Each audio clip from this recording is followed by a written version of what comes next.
সদৌ সমিতিত যি ফুটবল প্ৰতিযোগিতা হ'ব সদৌ টাইম ছাত্ৰ সন্থা গৰিয়াগৰ আঞ্চলিক সমিতিৰ উদ্যোগত তাত আচলতে কেইবাটাও ভাল ভাল টিমে ভাল ভাল দলে ইয়াত অংশগ্ৰহণ কৰিব।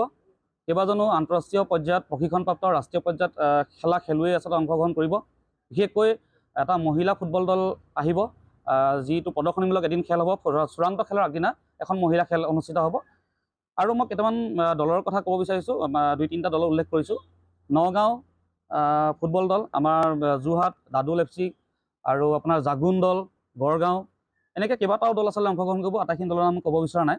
গতিকে সেয়েহে গোটেই সকলো ৰাইজৰে আমাৰ সহায় সহযোগিতা কামনা কৰিছোঁ, বিশেষকৈ উপস্থিতি আমি কামনা কৰিছোঁ। আৰু প্ৰথম দিনা যি বঁটা প্ৰদান কৰিব স্বৰ্গদেউ চুপাতপা বঁটা, সেই তালৈ আমি নিমন্ত্ৰণ জনাইছিলোঁ কেন্দ্ৰীয় মন্ত্ৰী সৰ্বানন্দ সোণোৱাল ডাঙৰীয়া আৰু প্ৰাক্তন আৰক্ষী সঞ্চালক প্ৰধান ভাস্কৰজ্যোতি মহন্ত ডাঙৰীয়া। তেখেত দুজনে উপস্থিত হ'ম বুলি ইতিমধ্যে আমাৰ লগত কথা হৈছে।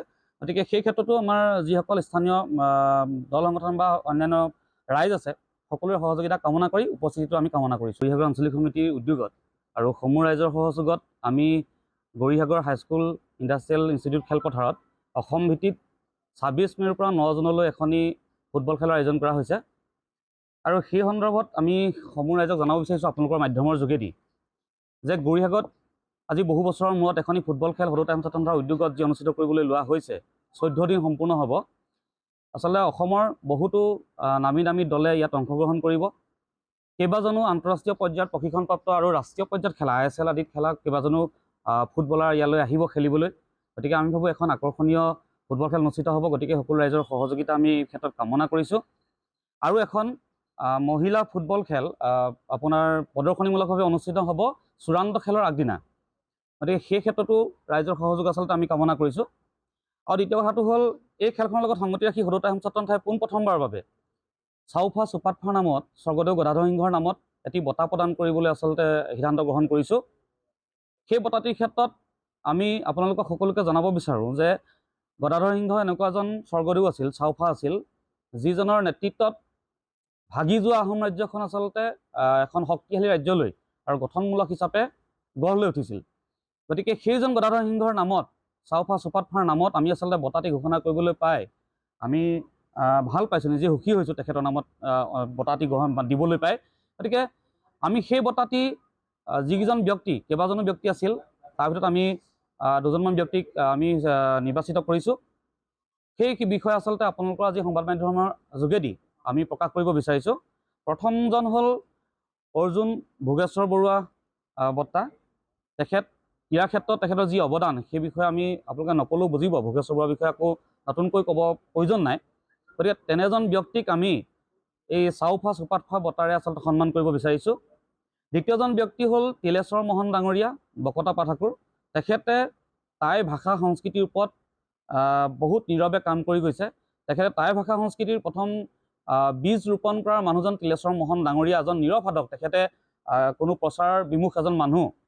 গতিকে সেইজন মানুহক আচলতে সন্মান কৰাটো প্ৰয়োজনীয়তা আহি পৰিছে আজিৰ তাৰিখত। তেখেতৰ পৰাই বহু ক্ষেত্ৰত, বহু অঞ্চলত টাই ভাষাটো আচলতে সম্প্ৰসাৰণ হৈছে, টাই সংস্কৃতিবিলাক সম্প্ৰসাৰণ হৈছে। গতিকে সেই তিলেশ্বৰ মহন ডাঙৰীয়াক আমি এই স্বৰ্গদেউ চুপাতপা বঁটাটি আচলতে প্ৰদান কৰিব বিচাৰিছোঁ।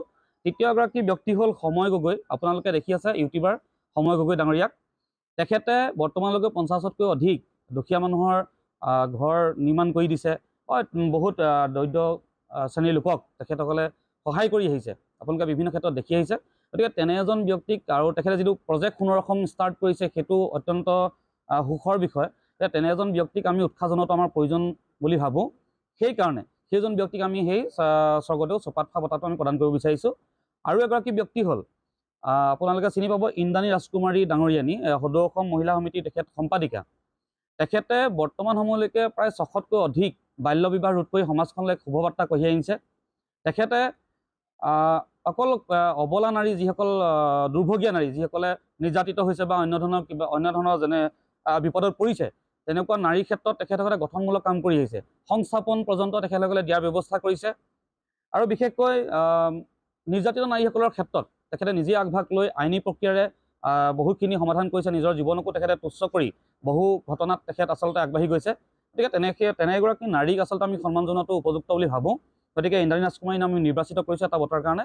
আৰু আনজন হৈছে দ্বিজেন গগৈ ডাঙৰীয়া, যিজনে লোকবাদ্য ক্ষেত্ৰত এক সুকীয়া অৱদান আগবঢ়াই গৈছে। আচলতে জীৱনৰ তেখেতৰ যি সমস্ত উপাৰ্জন লোকবাদ্য লোকসংস্কৃতি ধৰি ৰখাত তেখেতে ব্যয় কৰি দিছে।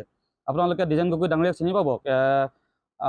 প্ৰায় 8 ফুট 10 ফুট দীঘল বাঁহী বনায়, আপোনাৰ 12 ফুট 15 ফুট পেঁপা বনায়, ঢোল ডগৰ এইবিলাক সকলো আমাৰ যিখিনি থলুৱা বাদ্য যিমানখিনি আছে, টোকাৰীৰ পৰা আৰম্ভ কৰি নেগেৰালৈকে, দবাৰ পৰা আৰম্ভ কৰি খোল তাললৈকে, ঢোললৈকে, এই গোটেই বস্তুখিনি আচলতে দ্বিজেন গগৈ ডাঙৰীয়াই বৰ সুন্দৰভাৱে সংৰক্ষণ কৰি ৰাখিছে তেখেতৰ গৃহত, বা তেখেতে বিভিন্ন প্ৰদৰ্শনীমূলক কৰিছে। আৰু তেখেতৰ তাত অনুশীলন কৰাই আজি দেশত বহুত লোকবাদ্য বজাব পৰা শিল্পী আৰু লোকসংগীত গাব পৰা শিল্পী তেখেতে সৃষ্টি কৰিছে।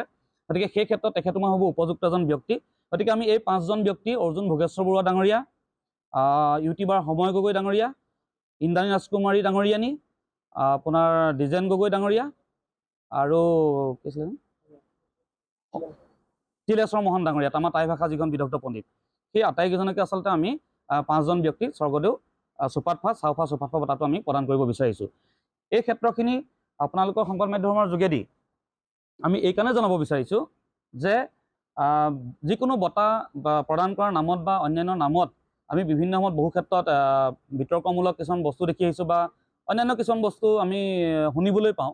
গতিকে তেনে বিষয়বিলাক আমি আঁতৰি থাকিব বিচাৰোঁ। বোলে প্ৰথমভাৱে ওলাইছোঁ, সেই বস্তুটো যাতে ভৱিষ্যতলৈ বিতৰ্ক নহওক, সেই বস্তুটো এনে কেইজনমান ব্যক্তিক দিছোঁ যিসকল ৰাজনীতিৰ ক্ষেত্ৰখনৰ পৰা আচলতে সদায় আঁতৰি আছে, যিকেইজন ব্যক্তিয়ে অসমৰ সামাজিক আৰু শৈক্ষিক বা যিকোনো ধৰণৰ আমাৰ যিখিনি অৰ্থনৈতিক যিখিনি বিষয়, সেই বিষয়খিনি আচলতে গুৰুত্ব সহকাৰে কাম কৰি আহিছে, যিসকলে অসমৰ থলুৱা কৃষ্টি সংস্কৃতিৰ প্ৰতি অনবদ্য অৱদান আগবঢ়াই আহিছে, সেই তেখেতসকল ব্যক্তিক আচলতে আমি বঁটাটি প্ৰদান কৰিব বিচাৰিছোঁ, যাতে তাত কোনো ধৰণৰ বিতৰ্ক নহওক, আৰু এই বঁটাটিয়ে যাতে মান্যতা পাওক অসমৰ সমাজখনত বা আমাৰ স্থানীয় সমাজখনত, এই বঁটাটিয়ে যাতে মান্যতা প্ৰদান পায়, সেই বিষয়খিনি আগত ৰাখি আচলতে আপোনালোকৰ আজি সংবাদমেলটো আমি সম্বোধন কৰিবলগীয়া হ'ল। আৰু এটা কথা আপোনালোকক কৈছোঁ, যি আমি অসম ভিত্তিত ফুটবল প্ৰতিযোগিতা আয়োজন কৰিবলৈ লৈছোঁ, সেই ফুটবল প্ৰতিযোগিতা আমন্ত্ৰণমূলক এটা ফুটবল প্ৰতিযোগিতা। তাত অসমৰ বিভিন্ন নামী দামী আৰু নাম থকা বহু দলে অংশগ্ৰহণ কৰিব।